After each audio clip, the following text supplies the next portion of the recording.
The following episode of Smack Talk is sponsored by Five Guys Burgers and Fries. Taste the impending heart attack. Taste it. My fuzzy little hands have been forced, and so I'm covering a topic so hot it's steaming. Today, we look at gaming journalism. Not a particularly sexy subject. Or is it? Journalism itself is an interesting topic. Traditional printing press has been in decline and mostly replaced with television and internet to convey stories. Gone are the days of traditional journalism with things like the Watergate scandal, where presidents got impeached and people have porno names like Deep Throat. Now it's all rather straightforward and boring. Journalists themselves are expected to adhere to certain standards and practices. They're expected to have integrity. However, in the world of journalism, it has a red-headed stepchild called gaming journalism. And this runty little bastard doesn't adhere to certain practices. In fact, it fucks them right out the window. Gaming journalism is often looked down upon by traditional journalists. It's not seen as serious. It's just grown men playing kiddie games. Until, of course, you factor in that the games industry is worth billions. It makes enough money every year to buy an island made of hookers and blow. Huge multinational companies are invested in gaming, and advertising budgets for the latest explodey shooty game is astronomical. It's no bloody surprise, then, that there are rumours of bribes in the gaming industry, talks of game reviewers being bought off or used to sell crap. Yet nothing ever really substantial. But a scandal involving a so-called indie game developer by the name of Zoe Quinn has caused a stir on the internet lately. A scandal that is causing controversy over gaming journalism. The phrase on everyone's lips is corruption.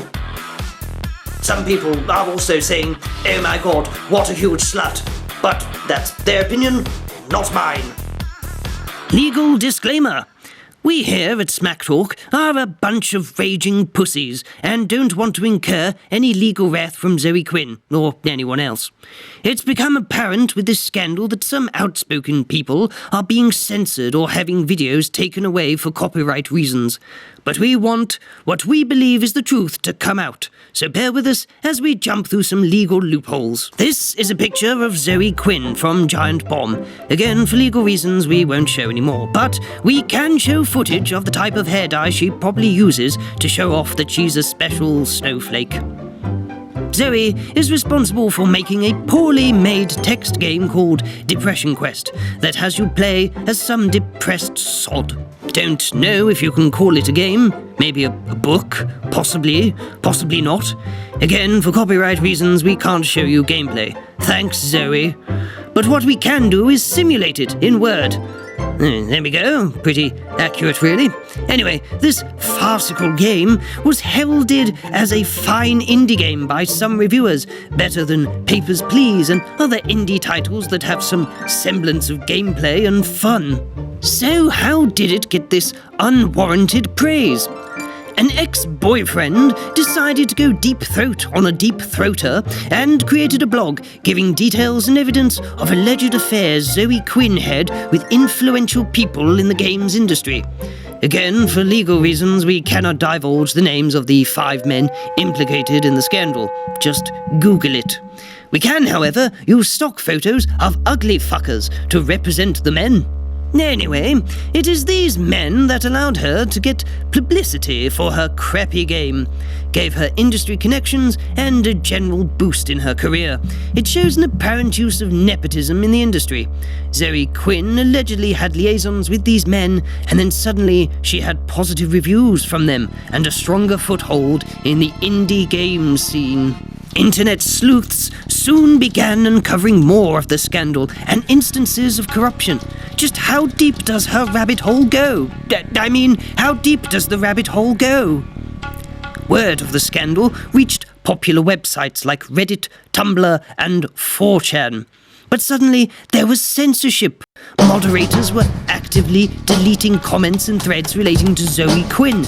These are websites that were fond of discussing anything. It became apparent that some people had connections to Zoe Quinn and were silencing the scandal. I don't care if Miss Zoe Quinn allegedly slept with 5 guys or 500 guys. That's not the issue here. The issue is more about journalistic integrity and nepotism in the industry. It's about websites that censor their users, the very websites that pride themselves on freedom of speech. This whole scandal is a clusterfuck, as the kids would say. Now, you could say that I'm being overdramatic, that gaming journalism isn't really journalism, and that I'm an idiot that looks like the Monopoly guy. It is important, though.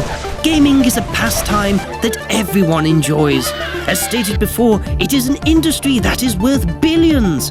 It is also a very creative industry, where people put in hard work to make entertainment. What is the point of making good games and working hard if you can make crap and offer up any orifice on your body for a nice shiny review? Why be an indie game developer when a big gaming company can just bribe reviewers and care not for a franchise? Gaming websites are numerous, with many games journalists writing for them, but like many media outlets, they require funding from ad revenue. It is of my opinion that this factors into some of the articles that are being peddled by some of these sites. The biggest interest articles that create controversy are the ones that focus on social justice and feminism, primarily how women are portrayed in video games and sexism in the games industry. When you make something controversial, it's pretty much free advertisement. Feminism works on this so well because it's topical.